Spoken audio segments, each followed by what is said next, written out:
Muy buenas tardes, amigos y amigas. Hoy estamos sin Giovanni Ginata.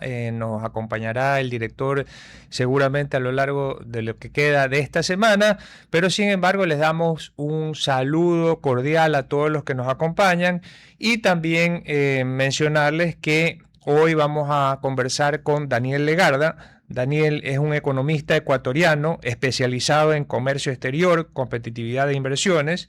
Fue ministro de Producción, Comercio Exterior, Inversiones y Pesca durante el gobierno de Guillermo Lasso en 2023, después de haber sido viceministro de Comercio Exterior desde el 2020. Antes de entrar al gobierno, tuvo una larga trayectoria gremial empresarial. Fue presidente ejecutivo de FedExport, la Federación Ecuatoriana de Exportadores, donde trabajó temas de exportaciones, acuerdos comerciales y competitividad del sector privado ecuatoriano. Durante su paso por el ministerio estuvo muy vinculado a negociaciones de acuerdos comerciales, apertura de mercados, atracción de inversiones, fortalecimiento exportador, competitividad empresarial. También participó en procesos importantes como las negociaciones con China, Corea del Sur y Costa Rica. Me refiero a las negociaciones de acuerdos comerciales, y en lo académico y técnico es economista, tiene una maestría en dirección empresarial y formación en competitividad y políticas públicas. Actualmente trabaja como consultor privado y analista económico comercial. Bienvenido, Daniel. Y lo primero que quería conversar contigo es que me quedó una idea rondando, porque este martes tuvimos algunos empresarios una reunión con McKinsey, la empresa consultora, y dentro de las ideas que se me quedaron grabadas fue que el Ecuador tiene un enorme potencial de crecimiento y que de hecho ha venido creciendo a lo largo de los siglos. eh, pero eso obviamente es un desafío a esta idea que tenemos de que cada vez vamos retrocediendo, cuando en realidad sí estamos creciendo. Obviamente quisiéramos que crezca a niveles superiores la economía, pero una de las cosas que decían es que Ecuador lo que requiere es inversión, es decir, atraer la inversión, miles de millones de dólares en inversión, y tal vez por allí tenemos oportunidades de mejora. Entonces, desde tu punto de vista, ¿cómo ves esa idea? ¿Cómo podría ser posible? Adelante, Daniel. Muchas gracias por acompañarnos. Hola, estimado Juan Carlos, qué gusto saludarte. E igualmente la invitación de RTP para estar en esta distinguida audiencia. Un cordial saludo a todos quienes nos saludan. Juan Carlos, este es un dilema que es de largo plazo y de largo aliento, ¿no es cierto? Es cómo lograr un mayor crecimiento económico que finalmente fluya hacia el bienestar de las familias para poder tener más ingresos, mejores condiciones de vida, etcétera. Y aquí dentro de esto, la inversión es un factor clave, uno de los cuatro componentes del Producto Interno Bruto, si se quiere, pero es el que más impacto genera, sobre todo porque aumenta lo que se denomina en economía la formación bruta de capital fijo. Esto puede ser desde infraestructura, ¿no es cierto? Un nuevo puente, una nueva carretera, que están más vinculadas con la inversión pública en sí misma, pero también nuevos edificios, un hotel, ¿no es cierto? Un nuevo complejo comercial o turístico que vienen más desde el lado privado. Y en realidad las dos son muy importantes para lograr ese mayor crecimiento. De hecho, si es que uno mira un poco el historial en las economías que han logrado obtener mayores crecimientos, tanto en la región América Latina como en Asia, independientemente de cuáles han sido un poco más las estrategias, finalmente el componente ha sido el de tener una inversión, con un mix mayor o menor de inversión pública o inversión privada, según las características de la realidad, pero finalmente sí con la inversión. Dicho esto, en América Latina, en los últimos años hemos tenido un crecimiento bastante mediocre, podría decirse, Juan Carlos. Las economías crecen, las economías avanzan un poco, algunas más que otras, pero en términos generales la región crece a una tasa que está por debajo de su potencial de crecimiento, incluyendo el Ecuador, tiene una tasa de crecimiento por debajo de lo que podría ser su potencial de crecimiento. Para que tengas más o menos una referencia y la gente que nos escucha, la región podría estar creciendo alrededor del 4,5%. Ecuador podría estar creciendo igualmente al 3,5%. Y el crecimiento real que hemos tenido es menor al 3%. En el caso del Ecuador, si tomamos en cuenta la recesión en 2014, bueno, el COVID que afectó a todo el mundo y demás, el crecimiento ha sido incluso menor, promediando, ¿no?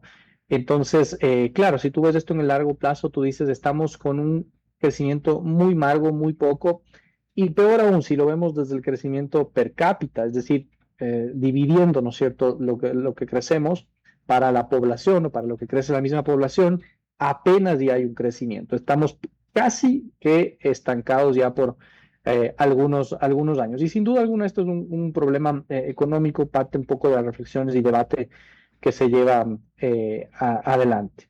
Para poder tener mayor inversión, Juan Carlos, hay las dos vertientes que se tienen que llevar adelante, la inversión pública y sin duda alguna la inversión privada. Mucho más esta porque está en más sectores, porque es más versátil y porque además, dadas las restricciones que existen en nuestro país, en la propia región, pues es más fácil que pueda venir más inversión privada. Pero lógicamente para eso hay que hacer algunos ajustes de algún trabajo, tanto de la parte pública, pero también en la parte privada. Es un concepto un poco más amplio, filosófico, económico, si tú quieres, en esta primera intervención, pero para ponerlo en contexto adecuado, dado que tú has mencionado esta reunión con McKinsey y un poco estas perspectivas, ¿no es cierto?, que se tienen de cómo poder crecer un poco más rápido y sobre todo asociado a la inversión. Claro, un poco porque vemos que no, porque el Estado es deficitario y que obviamente nos gustaría que haga estas obras y especialmente obras de infraestructura y también para inversión social, todo eso suma, pero hay decenas de miles de millones de dólares en el mundo que están buscando invertir. Y entonces, ¿qué es lo que tenemos que hacer como país para ser un poco más sexys y que inviertan en Ecuador? Yo creo que hay dos temas aquí que son fundamentales, Juan Carlos. El uno es la propia eficiencia de la cosa pública, ¿no? De las instituciones públicas. Y por eficiencia es abordar justo estas restricciones a las que tú te has referido, a las que yo me he referido también, de tener un Estado que gasta mucho en gasto corriente, sueldos, salarios, compras de bienes y servicios y muy poco en inversión. ¿No? Cuando en realidad debería balancearse, nunca vas a llegar, digamos, a que el gasto en inversión sea más que el corriente, no sucede eso normalmente en los estados, pero sí que esté mucho más balanceado y que el estado, sin que se engorde con grasa, pueda ser más eficiente en tener una inversión pública mucho más robusta. Eso sumado a los temas también de corrupción, que hemos visto casos evidentes en el tema eléctrico, lamentablemente, en los últimos años y que se quedan pues estancados ahí, no solo que no se invierte, sino que se pierden incluso recursos por el tema de la corrupción. No es menor ese aspecto porque lo que el impacto de una buena inversión pública puede hacer en el crecimiento económico y repartirse también hacia el sector privado es muy importante. Pero dicho esto, yo coincido con tu análisis de que el sector privado tiene un rol muy importante y dentro de eso incluso bienes públicos que pueden ser como una propia carretera, los propios servicios, ¿no es cierto?, de salud o educación que podrían tener también una participación del sector privado. De hecho, lo vemos en el caso de la construcción, ¿no?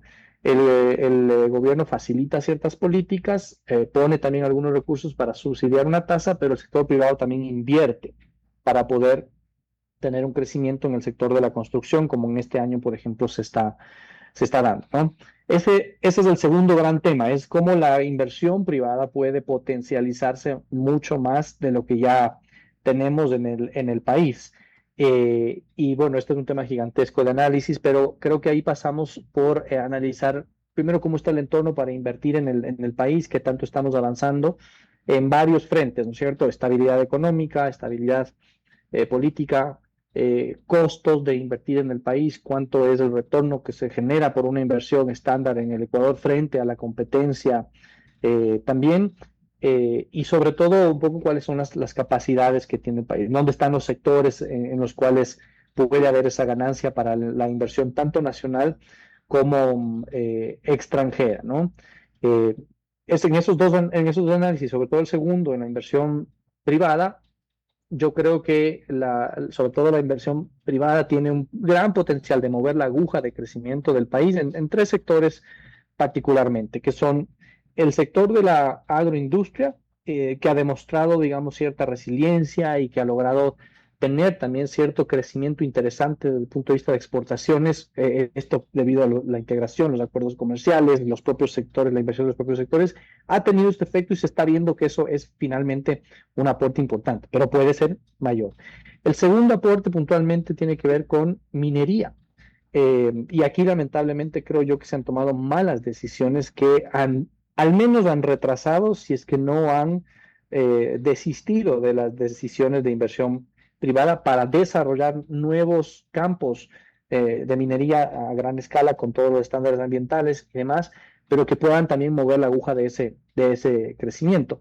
Y el tercer sector, Juan Carlos, que viene es algo sui generis, pero viene un poco de la mano de la necesidad, de la urgencia, de la crisis, es el sector eléctrico, no energético en general.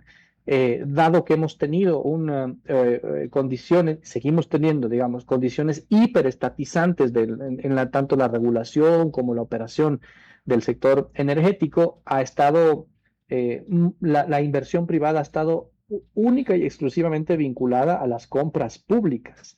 Y claro, no se ha desarrollado como tal un aparato privado de generación, distribución y servicios alrededor de la electricidad y de la energía en general con una fuerte base privada. Eso es algo que está sucediendo, que una transición que se está generando en el país, pero que puede mover muchísimo la aguja, además por necesidad, al tener un entorno en donde tenemos deficiencias en la generación eléctrica, ¿no es cierto? Hay más demanda que oferta, se va a necesitar mucho más de esa inversión privada. Han invertido las empresas en su propia generación, en panelerías solares y demás, y por eso digo que estamos en una transición, pero digamos, grandes inversiones, por ejemplo, para generar campos de paneles solares, ¿no es cierto?, que sean privados 100% para que puedan generar a la venta al público, recién se están empezando a desarrollar en el país. Tiene un potencial de crecimiento, por lo tanto, muy importante y que también puede mover sin duda alguna la aguja. Ahora, en el campo de la minería y en el campo también de la energía, en la energía pues tenemos obviamente un déficit de generación y cada vez se va ampliando ese déficit porque mientras vamos avanzando en la tecnología y la modernidad, se va requiriendo más energía. Y entonces ahí tenemos que apurarnos un poco, pero esos dos sectores, la minería, el que está en la minería legal, te va a decir, está hiperregulado, es muy difícil avanzar con tanto trámite y permiso que hay que sacar en los respectivos ministerios, mientras que la minería ilegal, que es altamente contaminante, destruye todo a su paso de la naturaleza y obviamente los recursos de todos los ecuatorianos, que se los lleva alguien ilegal, que no paga impuestos, que además contamina. eh, Da paso a eso, ¿no? O sea, es preocupante porque por un lado el que quiere ser formal es castigado y el que es informal entra 2 semanas después de una consulta y destruye todo y entonces igual se lleva los beneficios sin que haya ese círculo virtuoso de la formalidad que beneficia a todos. Y por el otro lado, del lado de la energía, también pues constitucionalmente como un monopolio público que de alguna manera en los dos sectores que hay oportunidades de inversión de decenas de miles de millones de dólares que vengan de afuera además a financiar el desarrollo y a evitar este déficit de energía y aparte de eso a explotar los recursos que requiere el mundo actual y que nosotros tenemos pagando tributos, etcétera, están hiperregulados. ¿Por qué es eso de ahí? Sí, Juan Carlos, a veces decimos el dicho que somos más papistas que el Papa, ¿no? En nuestro país. Y se entiende que es un sector que necesita una regulación importante en términos de ambiente, en términos de ciertos cumplimientos. Es, digamos, un sector que tiene estándares más altos de los que requerirían otros sectores. Pero finalmente, lo que pasa aquí es que se junta esto con las ineficiencias que puede existir en el sector público. En caso de las licencias ambientales, por ejemplo, dentro de todo el pipeline de decisiones que tienen las empresas mineras, he conversado con algunos actores del sector minero, ¿no es cierto? Dicen, claro, dentro del tiempo de referencia de una inversión, ¿no es cierto? Desde que se analiza un proyecto hasta que se hace una inversión y va por etapas, el tiempo, lo que más demora en términos de ese tiempo es sobre todo las licencias ambientales, que además aquí en algunos casos hay las consultas que se deben realizar y demás. Y eso implica y es bueno esto entenderlo, Juan Carlos, para la inversión seria, la inversión formal, la que cuida el medio ambiente, la que repone lo que puede tener alguna afectación, la que emplea formalmente, la que paga impuestos, regalías, etcétera.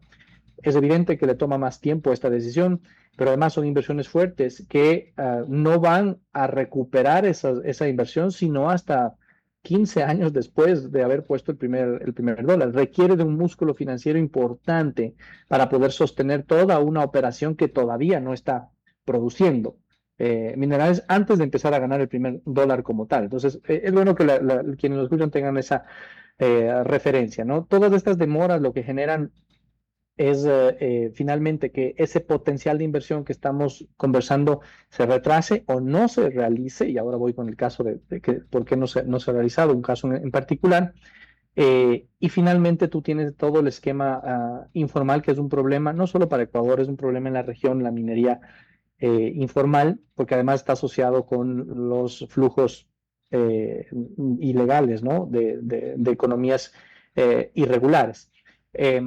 Yo creo que en este caso sí se requeriría de un mayor empuje para poder tener procesos más eficientes, permisos que puedan salir más rápidos en el sector minero. Conozco empresas y aquí en el país operan empresas que hacen una labor extraordinaria en territorio, acercándose a las comunidades, a los stakeholders que van a ser parte, digamos, de ese proyecto, ¿no es cierto? Porque tienen, ya sea porque eventualmente hay que mover un poco de población o ya sea porque no tienen servicios básicos y quieren también recibir algún beneficio, ¿no? Hay casos de eso, sobre todo de dos empresas en particular, las dos grandes que operan en el país, que tienen todo un programa, ¿no? Y puntualmente si vemos en el caso de Morona Santiago, siempre recurro a las entrevistas que hace una buena amiga que es Marilalia Silva en la Cámara de Minería, que siempre pone de ejemplo el desarrollo que ha tenido esta provincia. Y tú ves los indicadores de pobreza es la que más reduce, los indicadores de aumento del ingreso es la que más aumenta, los indicadores de empleo formal, digamos, también son los que más aumentan. Es una provincia que ha tenido un despegue importante y eso se debe a un proyecto minero de gran escala que ha operado en esta provincia, ¿no? Y yo te decía, hay proyectos aquí que lamentablemente algunos se han retrasado por las nuevas normas, pero otros incluso han desistido. Es el caso de una inversión importante de Canadá, no voy a decir el nombre por respeto a ellos, pero que lamentablemente con una decisión y una decisión de entidades públicas, de una disputa entre los gobiernos locales, en este caso Alcaldía de Cuenca, con el gobierno central también, Ministerio del Ambiente, ocasionó finalmente que se revea el permiso ambiental que ya estaba otorgado para esta empresa. Y lamentablemente eso hizo desistir de la inversión. Además, no pueden continuar porque no tienen esa formalidad. Y hay un añadido adicional, Juan Carlos, en esto, y lamentablemente esto es cuando se toman malas decisiones y cuando no se tiene en cuenta el respeto a la seguridad jurídica, a todos los esfuerzos que se han realizado, tanto de Estado, ¿no es cierto?, de administraciones que vienen, en este caso Ministerio de Ambiente y Minería, y municipios y todos los permisos obtenidos, de un día para el otro se revierte un permiso. Lamentablemente eso va a tener consecuencias para el país porque el país va a tener que enfrentar un proceso de arbitraje internacional de esta empresa. Más temprano que tarde lo sabremos, pero cuando hay un irrespeto a esas normas, ya sea porque no nos gusta el color de esa bandera de la inversión que está viniendo, porque hay un grupo que se opone, que no, todo eso se tiene que manejar por los canales adecuados, pero llegar a estos extremos de revertir un permiso que ya estaba otorgado, ¿no es cierto?, tiene consecuencias jurídicas para el país y este es un caso de muy mal ejemplo, lamentablemente, que eventualmente le costará al país en un arbitraje internacional. Pasarán años antes de que eso pase, pero pasará. Y claro, esto también es algo que pone una alerta sobre el entorno de la inversión. particularmente de la inversión internacional, que en el caso de sectores de energía, minería, pues es principalmente internacional, ¿no? Les pone una alerta sobre el manejo que existe del sector, de la política pública, de los permisos en el país y de la inseguridad jurídica que esto puede representar. Ojo, no solo por parte del gobierno central, sino también en este caso del involucramiento que pueden tener gobiernos locales, municipios y demás. Ahí creo que el país tiene mucho todavía que madurar, tiene mucho por avanzar y aprender de estos errores para que en el futuro pues sepamos cuidar ese también intangible que es la seguridad jurídica y esa previsión o ese posicionamiento de, como país para hacer eh, eh, tener una mejor reputación, digamos, en la inversión internacional. Claro, lo político no puede primar sobre la seguridad jurídica, es decir, tiene que haber certezas en la seguridad jurídica de tal manera que cualquier persona de cualquier lugar del mundo pueda invertir con tranquilidad en el Ecuador y que no ocurran este tipo de casos como el que mencionas, de que un permiso ha sido revocado y entonces eso pues atrasa todo un trámite formal, inversiones, contrataciones de proveedores, empleo, y finalmente pues llegaremos donde tú dices a un laudo arbitral internacional repudiado siempre por el Ecuador, es decir, si hacemos las cosas mal, no esperemos que vayan a fallar a nuestro favor. Entonces no es el arbitraje per se el inconveniente, el desafío es obrar en consecuencia al orden público y a la seguridad jurídica. Ahora, en estos trámites, escribí un artículo en Diario Expreso hace una semana sobre la informalidad y una de las cosas que alguien me escribió en las redes sociales, bueno, pero ¿qué podemos hacer contra la informalidad? Y un poco la explicación mía era automaticemos procesos en el sector público, usemos la tecnología para que haya más transparencia y haya más trazabilidad de lo que está ocurriendo y de esa manera, pues de alguna forma, estos sistemas permiten que uno pueda rastrear o dónde se quedó algo, o qué pasó, por qué hubo un inconveniente, o por qué hubo, o si hubo un acto de corrupción o no. Es más fácil. Y además de eso, es más eficiente en el tiempo. Es decir, debería ser un servicio de tal manera que no sea un análisis tan subjetivo. Es decir, que siempre un humano esté arriba controlando a todos estos agentes de la inteligencia artificial podría ser, y no necesariamente uno, sino varios. Y uno de esos agentes también tiene que verificar que los otros agentes de la inteligencia artificial estén funcionando debidamente, pero eso podría ayudar mucho, pero me dicen las personas que están en el área tecnológica y que han tratado o han tenido acercamientos con el sector público, que el sector público es muy renuente a usar este tipo de tecnologías, que en el sistema judicial de otros países, por ejemplo, ya se usa hace algún tiempo atrás, que aquí en la seguridad social estamos usando servidores de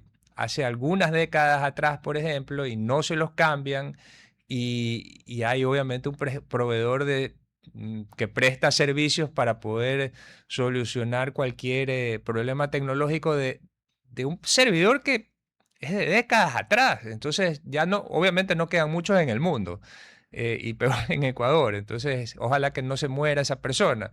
Pero, pero, pero el punto es, ¿por qué no usamos más tecnología que permita tener todos estos beneficios y que de alguna forma blinden la seguridad jurídica de cualquier proceso que exista?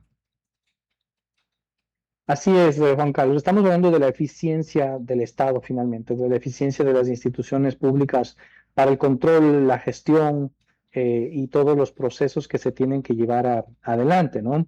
Al haber estado 4 años en el sector público, también puedo decirte que eso es muy necesario, pero también existe cierta resistencia y también cierta cultura que lamentablemente está ahí por algunos factores que impide que se puedan realizar cambios importantes. Uno de esos, por ejemplo, que no tiene que ver con nada de lo que hemos hablado, ni tecnología, ni ciencia, ni nada, es el mal diseño que existe por parte de la Contraloría General del Estado en el control a las instituciones públicas y a los funcionarios públicos. Parte del cambio que se requeriría y o pasa por una cultura de cambio también en los funcionarios públicos que hacen la política pública. Pues resulta que, por ejemplo, uno de los aspectos que en realidad es una traba para ese cambio institucional es la Contraloría General del Estado. Por las normas como se están diseñadas y el diseño propiamente institucional en donde todos los funcionarios públicos le tienen un temor a la Contraloría General del Estado. Que no se me malinterprete, la Contraloría es necesaria para poder estar justamente controlando el buen uso de los recursos de todos los ecuatorianos en las diferentes pagos, inversión corriente y demás que hace los gobiernos. Pero claro, a veces en esto hay una cantidad enorme de ineficiencias y hay un temor del funcionario público regular, normal, digamos, un director de área, un asistente técnico, un subsecretario, funcionarios que son de niveles medios, ¿no? Hay un temor a veces de poder sacar adelante los temas porque no, ahí voy a tener yo enseguida un proceso de la Contraloría y demás. Te digo, esto es uno de los factores que tal vez no se conoce, pero al haber sido funcionario público sé que está ahí, ¿no? Ahora, Vamos a también, Juan seguir, Carlos, estamos... vamos a ampliar sobre este tema. Nos vamos a un corte comercial breve y también a una cápsula noticiosa y continuamos conversando sobre estos temas importantísimos para el país con el economista Daniel Legarda. RTP 965, a la conquista del mundo digital. Programas de opinión con referentes de la comunicación. Noticias para contar todo lo que está pasando en todo momento. Una variedad de segmentos con lo que necesitas saber. Todo para mantener a nuestra audiencia y seguidores siempre bien informados. Siempre RTP. Buena compañía. Buenas tardes nuevamente a aquellas personas que nos están siguiendo recién desde este momento y además pues agradeciendo a aquellas personas que nos acompañan desde el inicio de esta conversación con el economista Daniel Legarda aquí en Futuro en Acción. Estábamos conversando con Daniel sobre el papel de la Contraloría en la gestión de los servidores públicos y de alguna manera pues eso que Daniel bien mencionaba que es una gestión muy importante para el control del funcionamiento del Estado y en general de la actitud individual de cada servidor público, pero también de alguna manera ese control a posteriori debilita la posibilidad de que existan cambios en la gestión administrativa de las instituciones públicas. No hay muchas personas que se quieran aventurar a hacer estos cambios porque podría al final, y es absolutamente comprensible, y casi todos mis amigos que han pasado por el servicio público, a veces heroicamente, siguen recibiendo después de 7 años comunicaciones de la Contraloría y no es bonito. Entonces, por lo tanto, ¿cómo podríamos mejorar este ecosistema de tal forma que efectivamente puedan realizarse las transformaciones que el Estado ecuatoriano requiere en beneficio del ciudadano? Efectivamente, Juan Carlos, cerrando este tema que te decía de la Contraloría, ¿no? Uno de los aspectos que impide este cambio cultural es ese mal enfoque institucional que existe actualmente y que limita mucho el accionar de buenos funcionarios públicos que están dispuestos, digamos, que entienden que están dispuestos a sumarse al cambio, pero que, claro, se limitan por esto porque eventualmente puede terminar afectando incluso su propio patrimonio, ¿no? Y esto muchas veces contrasta cuando tú ves casos también en donde la Contraloría no ha actuado, que han sido bien. Pues, nuevamente, lamentablemente, los últimos casos en el tema eléctrico, pues son esos, ¿no? ¿Dónde estuvo la Contraloría cuando tuvo que que salir.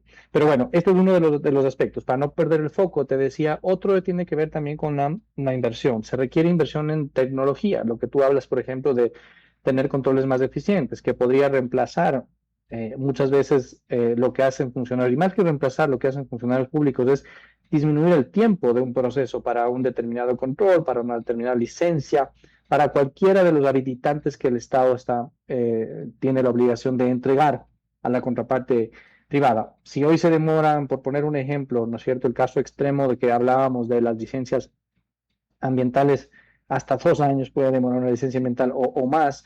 Bueno, tal vez con el involucramiento de mayor tecnología, equipamiento y más, eso se podría reducir hasta 6 meses o menos. Pero claro, requiere también de inversión muchas veces a veces equipos, laboratorios, temas de sistemas, ahora con inteligencia artificial inclusive.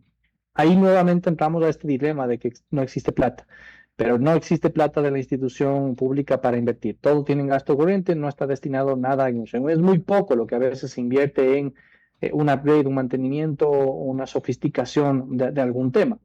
Y nuevamente, esto pasa también por el diseño que limita mucho de la propia institucionalidad pública, en donde la mayor parte del gasto lo tienes en corriente, ¿no? Normalmente, cuando se hacen cambios, por ejemplo, la aduana.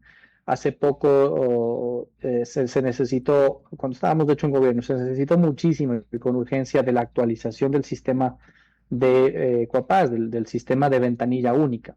Era una inversión sumamente importante y se requirió para eso de fondos internacionales, ¿no? De un préstamo en ese sentido. Entonces, muchas de las cosas que se hacen con Apple y todo eso vienen de la mano de estos créditos que pueden venir con multilaterales, BID, Banco Mundial, etcétera, ¿no? En parte se puede entender cuando son montos grandes, pero de otra forma no debería, ¿no? Debería estar incluido en el modelo de gestión el que cada cierto tiempo se actualice una tecnología, se implementen nuevos y demás.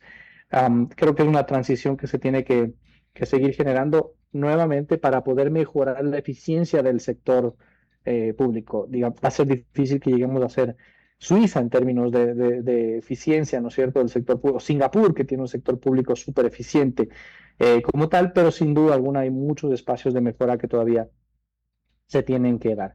Y junto a eso, Juan Carlos, es reducir lo que no tiene que estar ahí. Te pongo un ejemplo de esto. En comercio exterior, lo sé del primer caso porque lo hicimos de esa forma.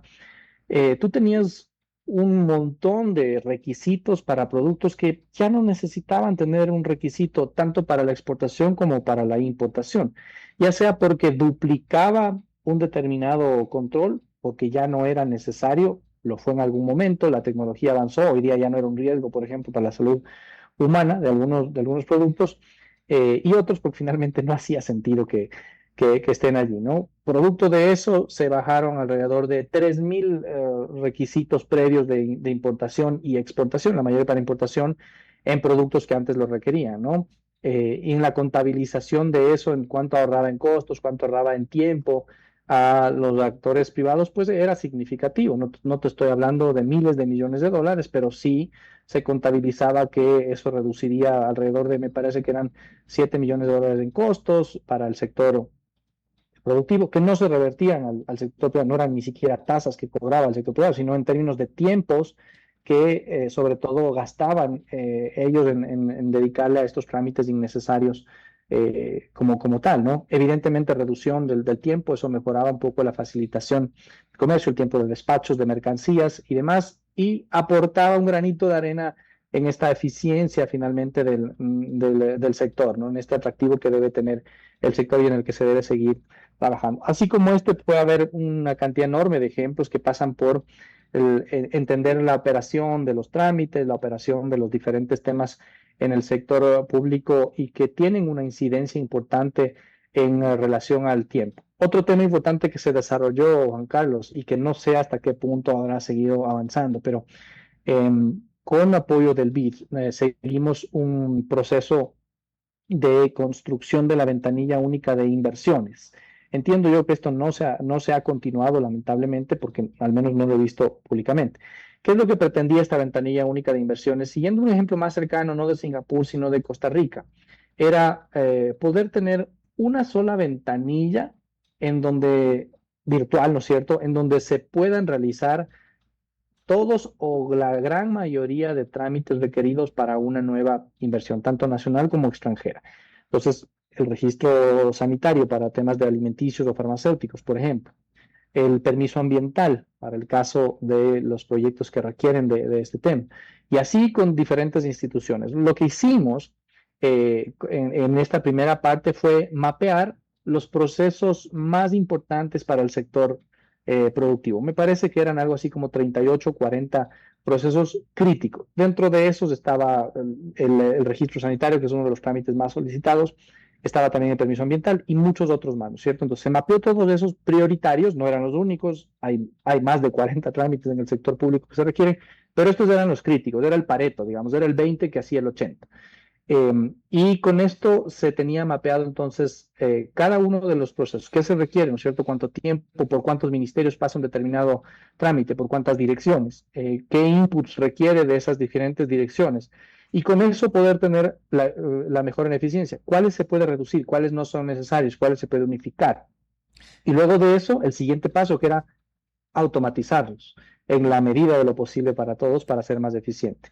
Eso, como te digo, no sé si tuvo continuidad, me parece que no, pero esa es la base para poder iniciar en un proceso de cambio sistémico radical, ¿no es cierto?, que atraiga las inversiones, que cumpla con dos objetivos: dotarle de más eficiencia al Estado, pero a su vez que tenga un impacto importante en la inversión como tal.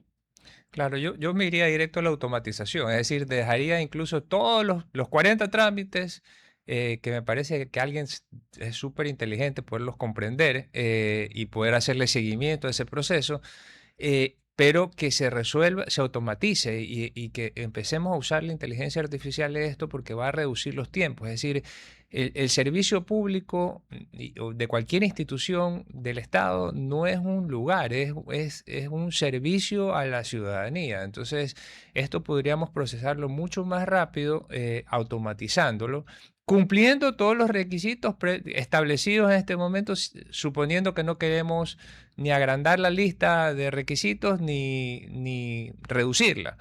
Entonces, eso por un lado. Por otro lado, también me dieron un dato interesante el otro día. Hay una empresa que, de taxis que ahora te recoge sin conductor. Y las cifras que revela esa experiencia es que hay muchos menos accidentes y atropellamientos como consecuencia de que de que hay la inteligencia artificial es la que está manejando esta maquinaria pesada que es un vehículo. Y ahora ha empezado el debate de si los humanos deberíamos manejar, porque resulta que somos muy peligrosos al volante. Entonces, ese es como el nuevo siglo, o la nueva tecnología que, es decir, cuando estábamos encerrados en el COVID, jamás estuviéramos conversando sobre lo que estamos conversando y eso fue hace 5 años. ¿Y qué pasa en los próximos 5 años? Entonces, me parece que estamos desfasados en eso y de allí mi preocupación. Pero regresando un poco al comercio internacional, tú, economista Daniel Legarda, has sido ministro de Producción, Comercio y Pesca, y has negociado muchos acuerdos comerciales en beneficio del Ecuador. Em, Cuando negociabas estos acuerdos, ¿no te mencionaban estos temas que hemos conversado, por ejemplo, no sé, pues Corea del Sur, diciendo, oye, la tecnología, ¿cómo hacemos? Así como India, yo me había reunido con los indios hace años atrás y decían, oye, las medicinas, yo te cobro 10 centavos por eso que tú estás pagando, no sé, $3. Entonces, hay todo eso en el mundo. Obviamente todos queremos vender. eh, Hay estas dificultades en para invertir en minería. Hay estas dificultades para invertir en energía en el Ecuador. ¿No te decían cómo podemos hacer para destrabar estos capítulos que estamos conversando? Sí, Juan Carlos, sobre todo con las economías más grandes y un poco para el contexto de mencionar esto, En los acuerdos comerciales, normalmente, claro, lo que más se ve son aranceles, ¿no es cierto? Cómo negocias tus productos y todo, que es muy importante y siempre va a ser la parte más relevante de los acuerdos. Pero, ya que tú lo mencionas, claro, los acuerdos, sobre todo los acuerdos integrales, los más grandes, por ejemplo, el acuerdo con Corea del Sur, pero también, por ejemplo, está indicado en el acuerdo con Costa Rica y demás, eh, relacionados con los capítulos de inversiones y de servicios. Cuando existen también negociaciones de servicios, hay una asociación directa a la inversión. Los sectores de servicios son, por ejemplo, una operadora telefónica que quiere entrar al Ecuador, ¿no es cierto? Una empresa tecnológica que quiere entrar al Ecuador, una constructora que quiere venir al Ecuador. Entonces, está asociado a un tema de inversiones. Y esto es de mucho interés de los países más grandes que pueden estar interesados en estos sectores en invertir, por ejemplo, Canadá, Corea del Sur, los propios Estados Unidos, mejorar el entorno para la inversión. Y es por eso que en los acuerdos, por ejemplo, en el de Corea, en el de Canadá también, incluso en el de China se puso también esto, hay disposiciones específicas que están orientadas también a mejorar el entorno de negocios, ¿no? Por ejemplo, temas como que los países se comprometerán a primero publicar, transparentar todos sus requisitos en un solo sitio, ¿no es cierto? En una sola página web, repositorio, en donde sea, para que cualquiera que quiera saber qué se necesita para invertir en un país, vaya a una sola página y ahí puede verse. Empezando por lo básico, que es informar. Luego también para poder tener ciertas mejoras en los tiempos, compromisos de que se pueda reducir ciertos tiempos para determinados trámites. No hablamos de reducir permisos, trámites o obligaciones. Esto era una discusión, por ejemplo, en el caso del TLC con China. Opositores del TLC con China decían el TLC le va a regalar todo para que las inversiones mineras chinas puedan venir al país y se devaste el medio ambiente y demás. Una posición mucho más política. En la práctica, lo pongo de ejemplo solo porque en el acuerdo, los acuerdos no negocian absolutamente nada en términos de los requisitos los pone el país, pero lo que sí se pone es cómo lograr que se cumplan de manera más eficiente esos requisitos, permisos, estándares, ¿no es cierto? Y esto sí se incluye en los acuerdos comerciales. Esto es parte de por qué los acuerdos comerciales también son buenos para el país, porque lo obligan a mejorar. Te pones en estas condiciones que generan presión interna, pero es una buena presión para mejorar. Ahora, el reto siempre pasa por la implementación y eso requiere también de que exista ese compromiso, ese seguimiento y un equipo fuerte que pueda perseguir esa implementación de los acuerdos comerciales, ¿no? No siempre sucede y lamentablemente a veces esas disposiciones pueden quedarse muy bien escritas, pero no avanzan.